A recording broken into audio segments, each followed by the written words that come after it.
Hi there, welcome back to Creatively Crafted Life. My name is Melanie and this is another installment in my 12 days of Christmas. And today we are going to be making Christmas cards. It is not too late. It's getting close, but it's not too late. And if nothing else, you can build up a stash for next year, or you can do what I'm going to do and turn these into a gift set that I can then gift a friend of mine. So if you followed my last video, you know that I was playing with the Farmhouse Christmas by Carta Bella, and I had a ton of scraps left over, and if you know me at all, you know I am not a fan of keeping scraps. I'd rather use them right away so I don't have to deal with them. I also have pulled from both pads so that neither of them are complete pad sets, but I think there's plenty here to make at least 8 cards, which is what I'm aiming for. So I am going for simplicity and uniformity because this is going to be a gift set. So the designs may be repetitive, and that's okay because again, the cards aren't all going to the same recipient, right? So whoever sends them out will be sending them to different people. So I do want to use as much of the scraps as possible, and then my secondary goal is to use as much of the paper pads as possible. So the first thing that I'm going to do is organize my scraps, figure out what papers I want to use, and we'll make some card bases out of some black, that's right, some black cardstock. And I changed my mind and we're going to start with the box first because that way I know if everything is going to fit. So I have cut out 2 pieces of paper. You started with an 8.5 by 11 piece of cardstock. This is going to be the lid. This is going to be the main box. For the lid, the dimensions are 7 1/16 and a hair by 8 7/16 and a hair. And for the box, it's going to be 8.5 by 9 7/8. Okay, we do need to do some scoring, so let's start with the box first. And we are going to score at 1 inch and 2 inches all the way around. So 1 inch and then 2 inches, rotate. 1 inch, I can do this straight. 1 inch and 2 inches, rotate. 1 inch and 2 inch, rotate one more time.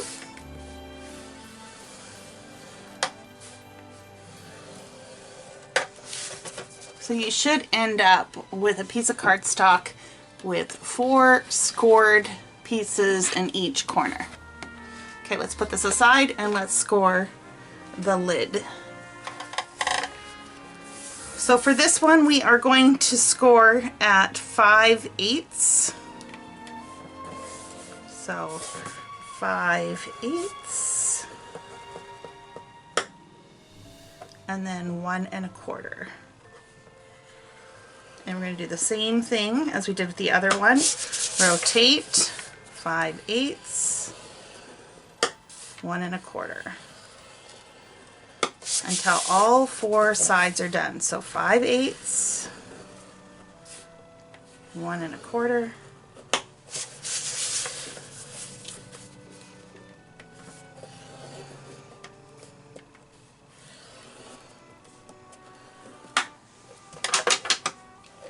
Okay, same deal, just a slightly smaller band. So 4, 4, 4, and 4. Let's put the scoreboard away. Okay, so whatever we do on the box, we're going to do for the lid. And basically what we're going to do is we're going to trim out these 3 squares, and we want this to become a flap. So the easiest way to do this is to just take a pair of scissors, trim all the way up to the second score line. Okay, all the way up to the second score line, and do that on all 4.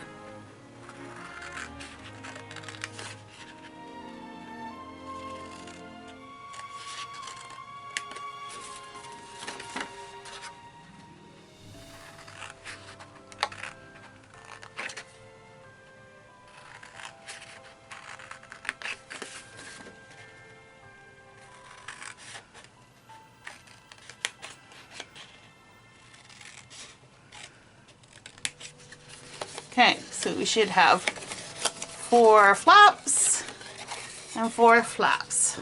Now what we're going to do is we're going to trim the 2 ones from the edge off. So just like that, and now we're left with 2, and we're only going to trim the top one. Okay, so we're left with 1 flap. So that's the first corner. Let's rotate it and do the same thing. So we want this one to remain, so we're going to cut these 2 off, and then this one up to the middle. And then we have our flap here. Okay. Again, we're going to cut the 2 off on the edge, and then this one just to the first score line. Okay, and we've got our flap. Move over to this side, we're going to cut the 2 on the outside off, and then we're just going to cut this bottom one off. Okay, this is what we're left with. Now we're going to want to miter all of the edges because when we fold this in, we don't want any bulk in the corners. So basically what that means is every place that you see a right angle corner, we need to miter. So to miter, you're basically just going to cut at an angle into that corner. So we're just cutting this at an angle to remove some of the bulk. So in this one, we're going to cut this way. And I'm going to do all of these flaps first, and then we'll go back and do the smaller flaps next. So just like that. It doesn't have to be super precise. We just want it to be a slight angle so we have less bulk.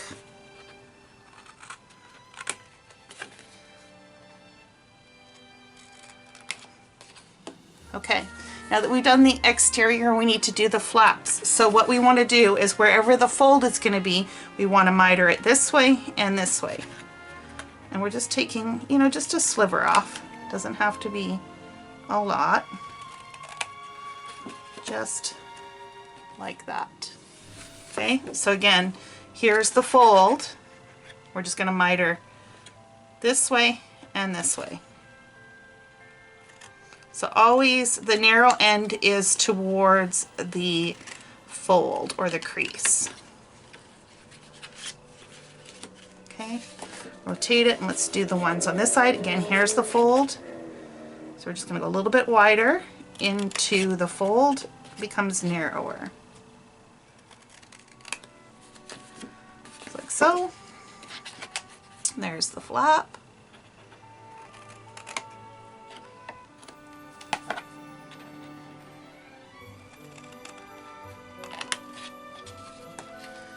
Okay, now that this piece is done, let's go do the lid. And the lid is exactly the same steps. So again, we're cutting out the 3 corners, cutting out the three squares, and we're going to leave this as a flap. So I just like to do everything kind of like assembly line. So we're just going to go to the middle, to the middle. By middle, I mean to the second score line. Rotate it. Second score line. Second score line.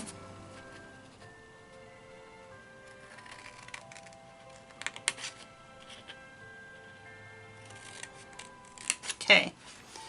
And we're going to just turn it sideways and we're going to cut the 2 exterior ones off and this one bottom one, leaving the one in the corner. Okay? So when you're looking at this side, you're going to cut the 2 exterior and the 1 bottom. Rotate it. Okay, 2 exterior and the one bottom. On this side, the two exterior and the one bottom. Okay, now let's go and miter all the edges.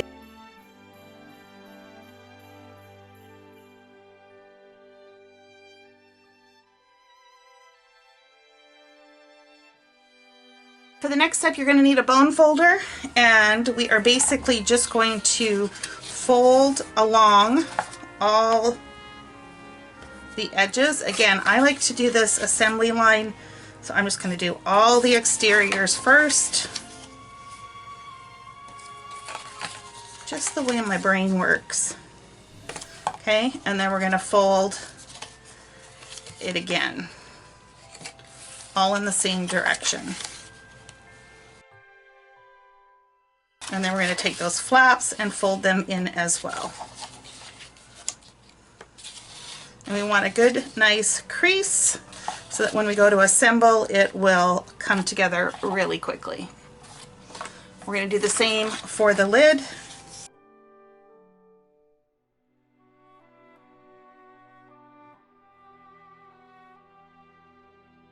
Okay, now we're going to do the flaps, again folding those inside. We are going to need some double-sided tape, and what we want to do is have this with all the folds. So basically they're folding it up, right? We don't want to flip it this way. We want it this way where the folds are folding up.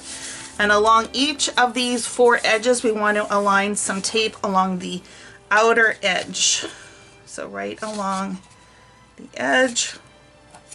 We're just going to do this, apply the adhesive, and we're going to do this for the box as well.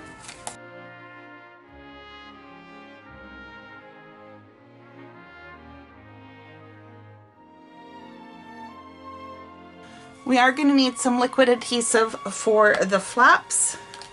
So the first thing we're going to do is just peel off, this is the box bottom.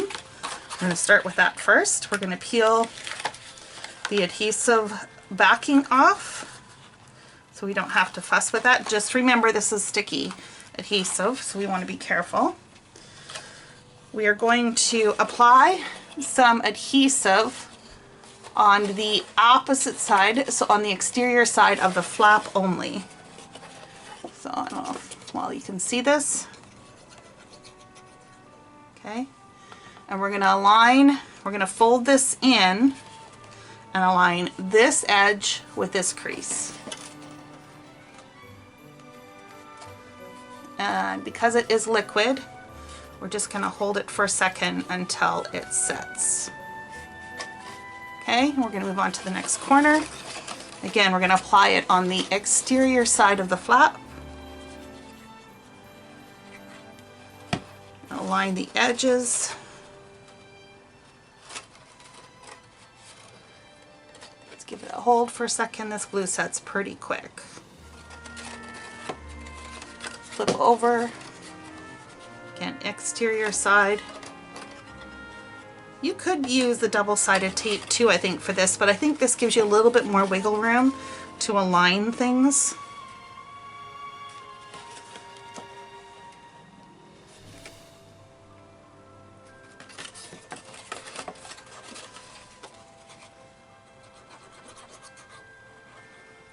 And I'm all about making it as easy for me as possible.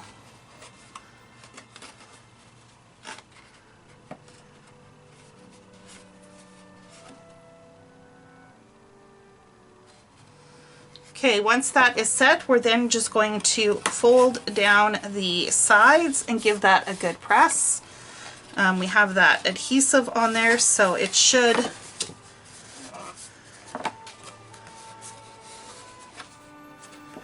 align pretty well, unless you can't measure with beans.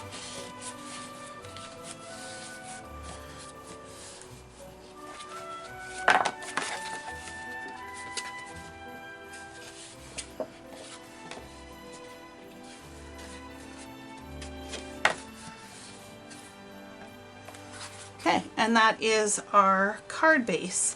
You have a regular A2 card, It should fit in there with a little bit of extra room for an envelope because envelopes tend to be a little bit bigger. Okay, let's work on the top. Now before we assemble, we are going to decorate the top of the box, and I have trimmed out some pattern paper from the paper pad. This first layer is 4 1/4 by 5 5/8. I'm just going to apply some liquid adhesive or some glue to that.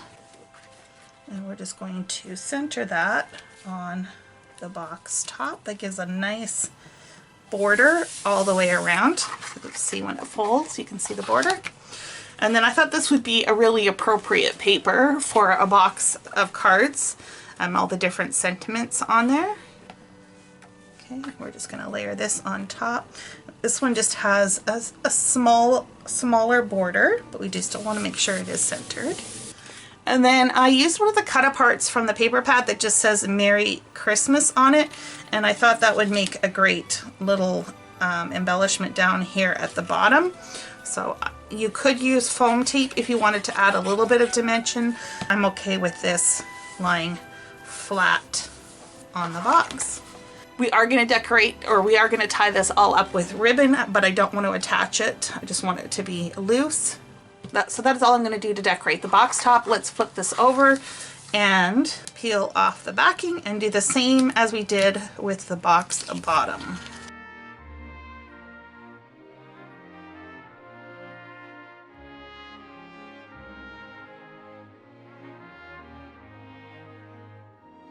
And the moment of truth, does the lid fit on the bottom?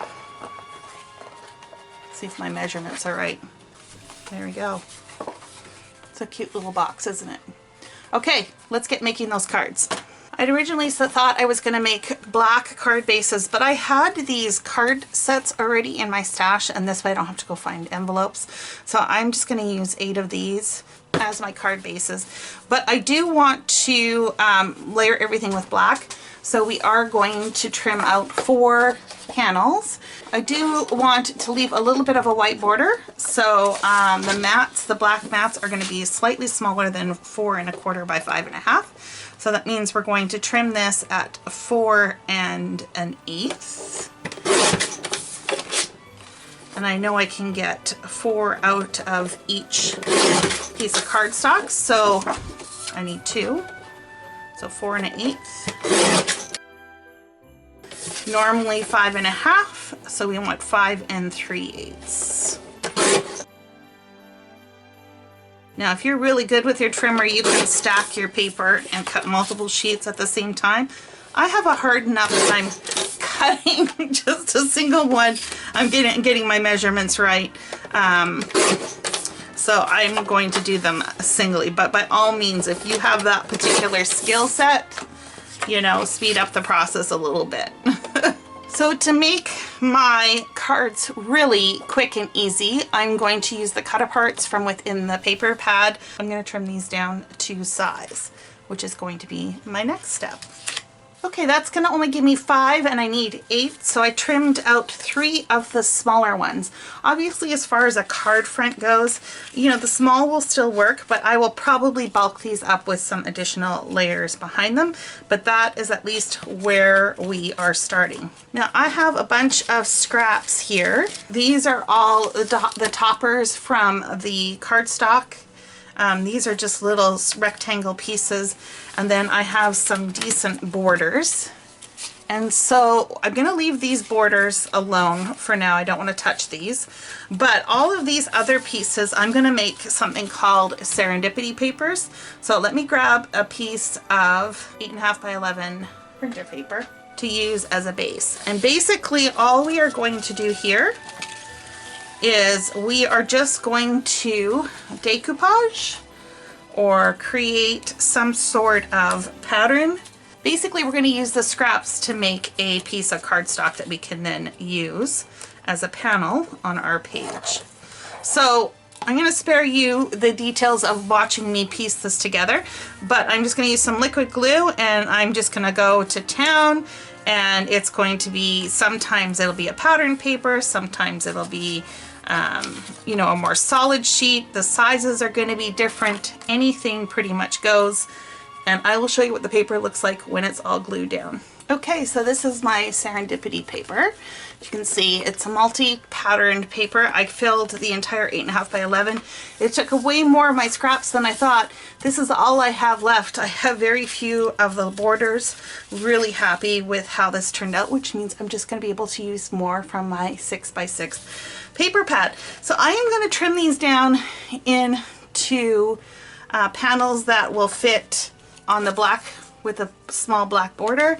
So I'll get 4 panels out of here, and so then that'll only leave 4 more back panels to fill. Okay, so I'm ready to assemble the panels for the first 4 sets of cards. I took some of the focal pieces that I identified earlier from the cut aparts, and I matched them up with a pattern that I liked. Now some of them, because there's so much busyness going on, and these were on like they were framed out in white, I matted with a color and then with a black just so that they will stand out a little bit. So let's glue these down, and then the ones that looked fine on the paper I just left without an additional mat. Now, I'm not going to add any dimension or anything to these, but you definitely could. I'm just opting to go for very, very simple cards. It won't look simple because of all the crazy patterns that are going on in the background. Okay, so that's the first one. For this one here, I'm thinking, again, probably in the middle or up towards the top.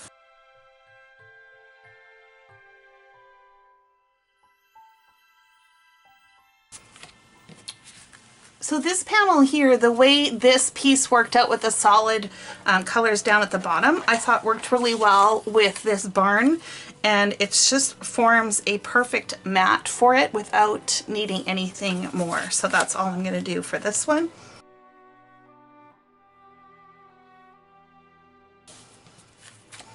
And then this last one had a built-in mat already with the wood grain border around it. Easy peasy.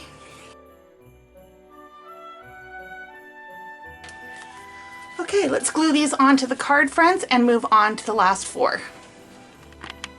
Let's glue these onto the card bases and move on to the last 4. So I did pull out 2 pieces of 6x6 cardstock. I pulled out the snowflake and this poinsettia one, and I basically trimmed that to size. So this is a 4x3, and then I had used bits and pieces of this already to mat some of the sentiment pieces. So whatever I had left, I just divided it between the 2, and this is a 2x4 is what it works out to be. Now I am going to have a bit of a gap, which I could either leave with black, or I'm going to add this. I'm thinking of adding this waffle ribbon. This was cherry cobbler ribbon from Stampin' Up! Way back in the day. So basically these 2 designs are going to be exactly the same. I did mat these out to make them a little bit bigger, and this one just to give a little bit of contrast. And then I still had a few odds and ends scraps left over. So I'm thinking this one, I'm going to apply the poinsettia across that. I just took this scrap, whatever was left over, no rhyme or reason. And I thought this little bit of red that was also left over would be kind of fun to kind of just layer up something like that. And then I had some strips left. Again, whatever scraps I had, the dimensions don't really matter. This looks like it's about 1.25 inches. This is about 1 inch. We're gonna butt those up. This is about 1/2 inch, maybe 3/4, and we're gonna do a seam. And then this is just going to live somewhere on here.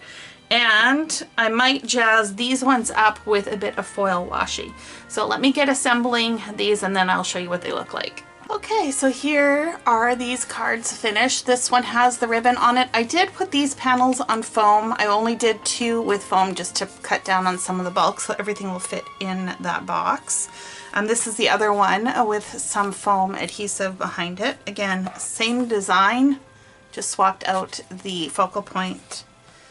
I did add the gold foil on these. I think that jazzed them up quite nice. And here's the other one. And then these are the ones that I glued down onto the card bases, which you saw earlier. Okay, so what do I have left? To be honest, you guys, I used mostly scraps and only 2 sheets of the 6x6 papers, as well as the cut-aparts. I still have some cut-apart shapes. I am going to disassemble these paper pads, or at least the one, and combine them into one paper pad. The few little scraps, I'll keep the cut-aparts, and these I'm just going to recycle. And these will go back into my stash. Okay, so let's put everything in the box and finish that up. So 8 cards with envelopes fits quite nicely. If you were going to do an even dozen, you would have to make a thicker box for sure. Close that up. Have some more of that ribbon.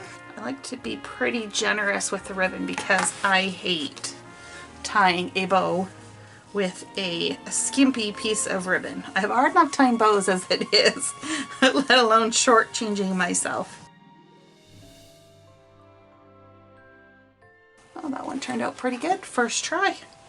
Okay, and then I am still going to leave them pretty long, just in case the recipient wants to tie a bow again. It's easier if they are longer, as I just mentioned, but we are going to trim them slightly. And there we go. A gift box and 8 cards ready to go. So I would love to know if you make crafty gifts for your friends and family. If so, what are your kind of go-to gifts? Leave a comment below, and until next time, happy crafting.